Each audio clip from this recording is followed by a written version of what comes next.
10 kata yang merusakkan perasaan dan hati anak kita. Yang pertama, kita suka mencaci maki anak kita.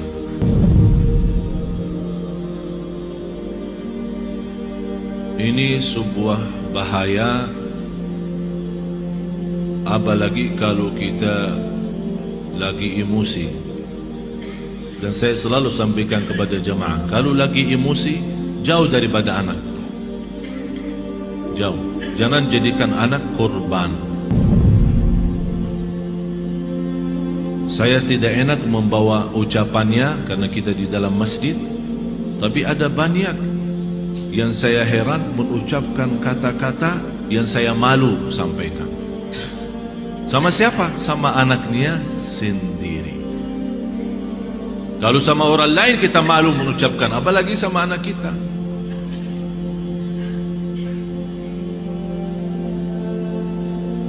Jadi salah satu kata yang pertama dari 10 adalah caci maki. Yang kedua, kita menghina anak kita. Bagaimana menghina anak kita? Ya di depan kawan-kawannya. Kalau dia bersama kawan-kawannya di dalam kelas atau di sekolah, kita datang jemput atau hantar, tapi kita suka menghina anak kita di hadapan mereka.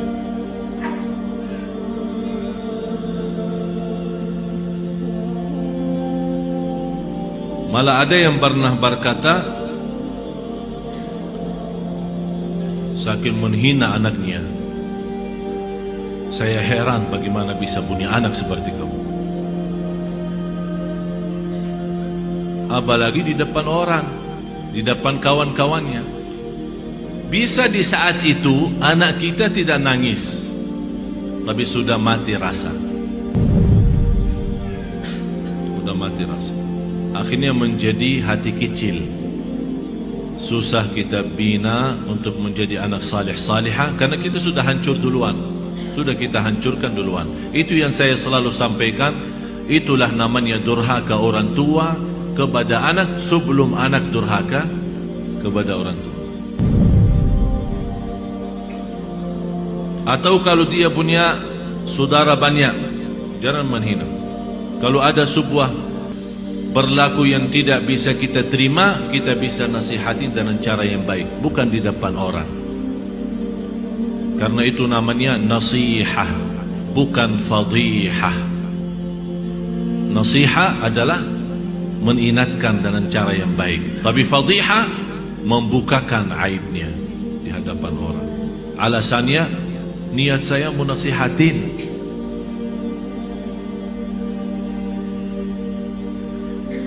Yang ketiga, selalu kita suka membawa bandingannya dia sama orang lain.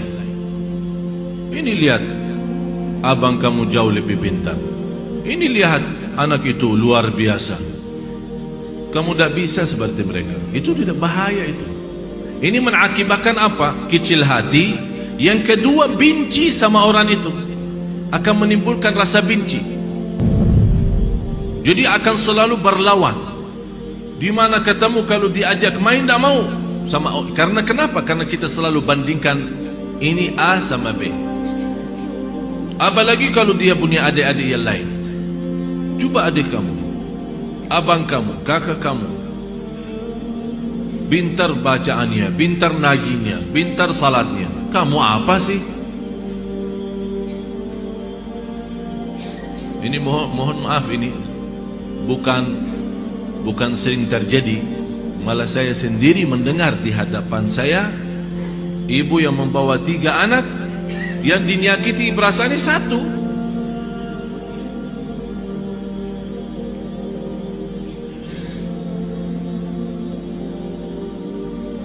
Bahaya lidah itu. Bahaya. Jadi jangan kita membandingkan anak sama orang lain. Mohon maaf, kita yang dewasa aja, kalau ada orang membandingkan kita sama orang lain, kita tersinggung. Apalagi anak kita. Kita ada yang dewasa yang sudah faham, mengerti bisa mengerti maksudnya orang, bisa mengerti tujuannya orang, kita bisa tersinggung, apalagi anak kita. Yang keempat, cinta dengan syarat. Aku cinta kamu, tapi syaratnya begini. Jadi seolah-olah kita tunjukkan kepada anak kita, kalau ibu tidak sayang begini aja, ikhlas dan sayang. Tidak cinta ikhlas, tapi cinta kalau kamu salat. Aku cinta kalau kamu ngaji. Aku cinta kalau kamu diam. Aku cinta kalau kamu tidak nonton TV. Berarti itu namanya cinta dan syarat-syaratnya. Kalau mau cinta ya cinta, tidak usah pakai syarat. Tidak usah pakai syarat-syaratan. Ini anak kita. Mau cinta ya cinta. Cinta yang normal, kasih sayang, yang wajar dan yang wajib bagi kita sebagai orang tua, memberikan kasih sayang dan rasa cinta kepada anak kita. Kalau kita yang tidak menunjukkan rasa cinta kepada anak kita, dia akan lama-lama melarikan diri kepada orang lain. Memang mohon maaf Bapak Ibu, bisa anak kita karena dia kecil tidak mengerti menyampaikan perasaannya, tapi dia mampu menyampaikan perasaannya dari hal berlakunya. Begitu dia melihat seorang yang memberikan perhatian dan kasih sayang, biarpun orang itu bukan keluarganya, orang jauh, begitu dia ketemu orangnya, dia malah lari, belok orang itu. Sepertinya kehilangan rasa sayang di rumahnya. Dan banyak saya perhatiin anak-anak yang datang kepada saya begitu melihat anaknya sambil peluk dan cium saya bilang dalam hati saya, kasihan, kehilangan rasa cinta dan sayang dalam rumahnya.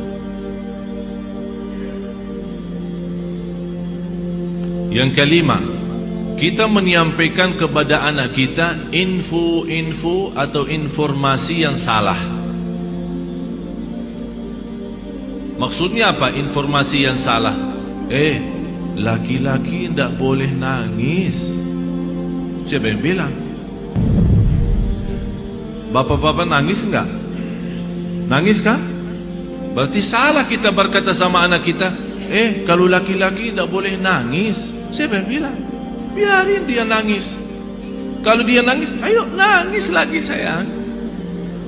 Bukan laki-laki tidak boleh nangis.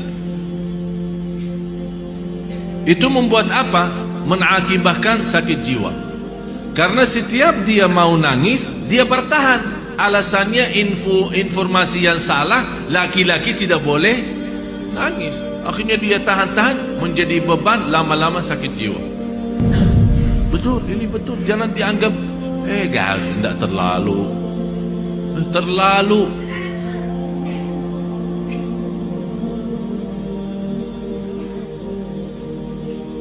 Yang keenam, ini yang lebih bahaya.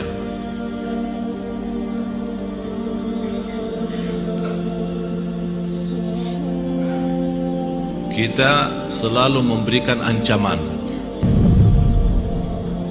Ayo makan habisin, kalau tidak datang hantu.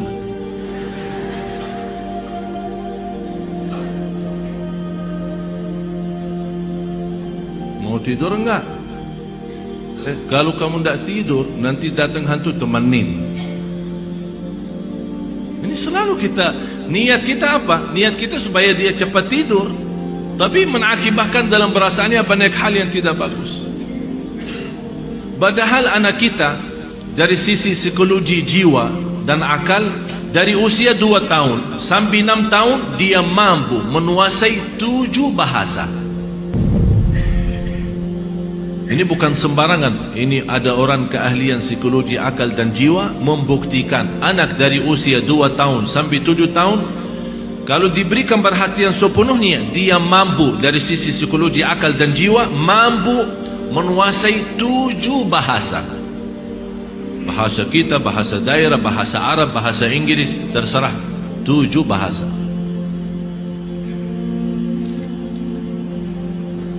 Tapi kenapa kita sia-siakan kesempatan ini yang masih luar biasa? Kenapa kita siakan? Yang ketujuh, Kita selalu melarang anak kita berlaku sesuatu tapi tanpa sebab. Artinya tanpa menjelaskan kenapa. Tak boleh ini. Dia minta sesuatu, tidak ada. Saya mau ke sana, tidak boleh. Saya tidak ada, diam sini. Jadi kita suka larang, tidak boleh, tidak ada, tidak bisa, tapi kita tambah menjelaskan sebabnya. Kalau anda mau larang, tolong jelasin sebabnya. Tak boleh nonton TV kalau sudah malam, karena nanti mengganggu matamu. Ini ada alasan kenapa kita larang. Kalau makan sampai habiskan makanannya, karena di dalam makanan ada barakah. Kita tidak tahu di barakahnya yang di mana.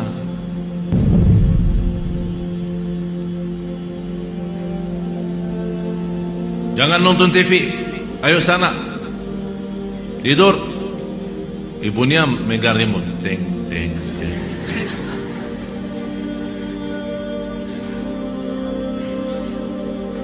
Anak kita bisa pendiam ya. Mungkin ada di antara anak ibu-ibu yang suka lawan. Tapi ada yang diam sudah masuk ke kamarnya. Tapi Allah Maha tahu perasaannya apa di saat itu. Dilarang nonton TV, malah ibunya enak-enak nonton TV.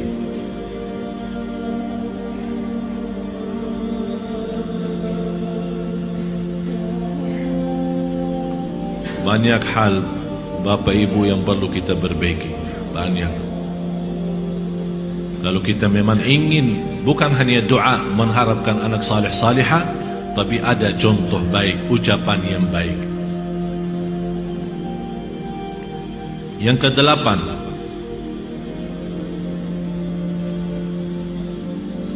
menghancurkan perasaan atau menghancurkan kepercayaan anak terhadap dirinya.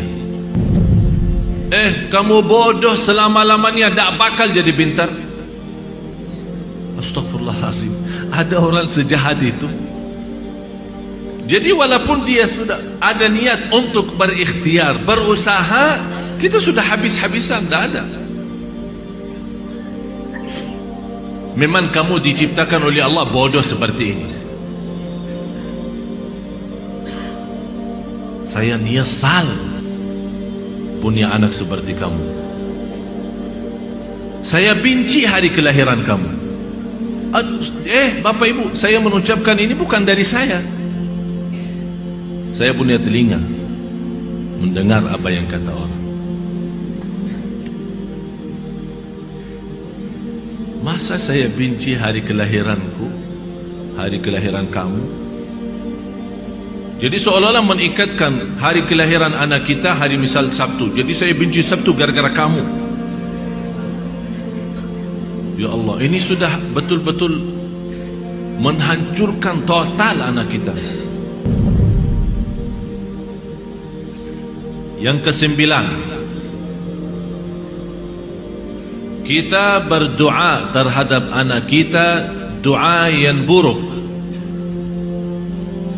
Saking kesal perasaan kita sama anak kita, dan dia keluar dari rumah tanpa minta izin dan ridha kita, langsung itu mudah-mudahan kamu celaka. Rasulullah sallallahu alaihi wasallam melarang orang tua mendoakan anaknya buruk. Kalau terjadi diijabah doanya akan nyesal, kata Rasulullah. Biarpun ibunya, biarpun bapaknya betul-betul sakit hati sama anak, begitu dia mendoakan celaka, terjadi kecelakaan itu, pasti dia nyesal dan sedih, bisa nangis, dan bisa tidak memaafkan dirinya terhadap apa yang telah dia ucapkan.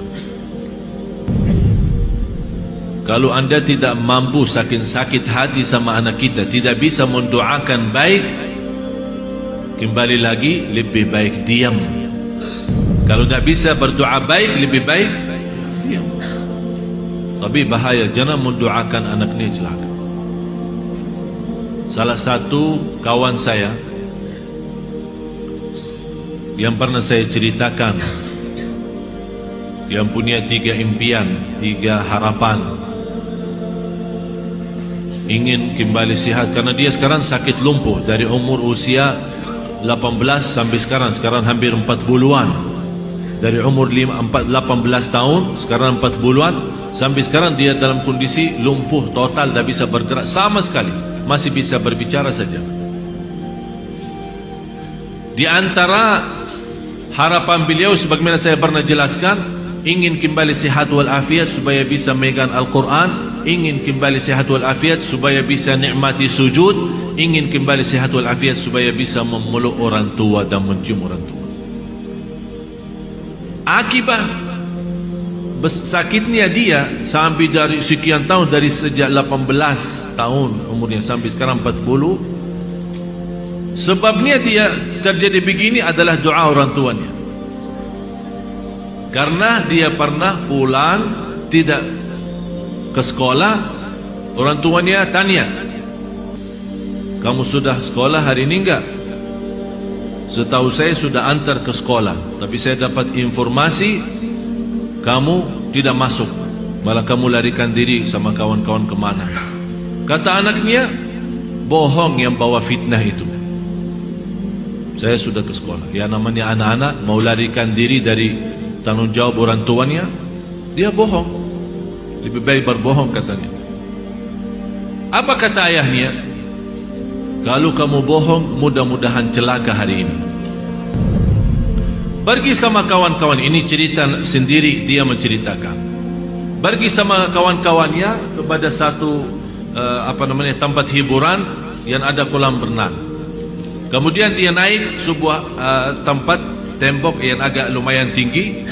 Kemudian mau loncat ke dalam kolam itu. Begitu dia loncat, kepalanya kena. Padahal lantai bawah terlalu dalam, tapi kok bisa kena. Kepalanya terputus salah satu saraf di bagian lehernya, mengakibatkan lumpuh total, tidak bisa bergerak sama sekali.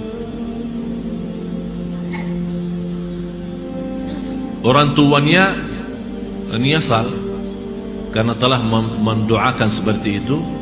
Tapi kata anaknya, bagi saya nikmat besar doa kecelakaan ayah saya. Kenapa? Karena dengan doa dalam kondisi ini baru saya bisa kenal Allah lebih dalam, dan alhamdulillah beliau sudah menghafal Al-Quran 30 juz. Dalam kondisi itu tidak pernah berhenti salat malam. Dan Masya Allah setiap di sana sini dari masjid ke masjid memberikan ceramah. Dalam dia dibawakan dalam kursi roda yang tidak bisa duduk, dia dibuatkan kursi roda khusus. Miliknya kayak mirip tempat tidur, karena dia tidak bisa duduk, tapi masih bisa berceramah. Saya kemarin berusaha untuk mengundang beliau datang kemari, tapi masih kita harap mudah-mudahan bisa. Dan kemarin beliau mengundang saya acara pernikahannya. Subhanallah, ibu saya menceritakan istrinya cantik luar biasa. Sampai orang bertanya sama istrinya, apa yang kamu harapkan sama seorang seperti ini keadaannya? Dia berkata, saya harap masuk surga lewat si Abdullah ini. Jadi saya tidak harap apa-apa, tapi saya harap bantu dia seikhlas-ikhlasnya. Saya yang akan bersihkan, saya yang akan rapikan, saya akan pakai bajunya sama semua, karena saya harap lewat dia masuk.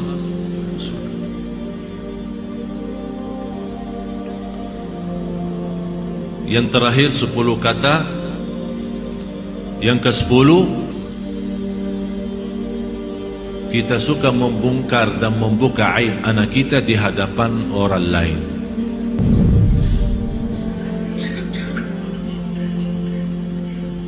Ini anakku dah ada malunya, kalau tidur suka kencing di atas tempat tidurnya, suka buang air di tempat tidur. Capek aku setiap hari bersihin tempat tidurnya karena bekas kencingnya. Ini kan dicerita sama kawan-kawannya di sekolah. Apa yang akan terjadi? Kawan-kawannya apa? Senang atau gimana? Kesempatan kan? Setiap dia datang,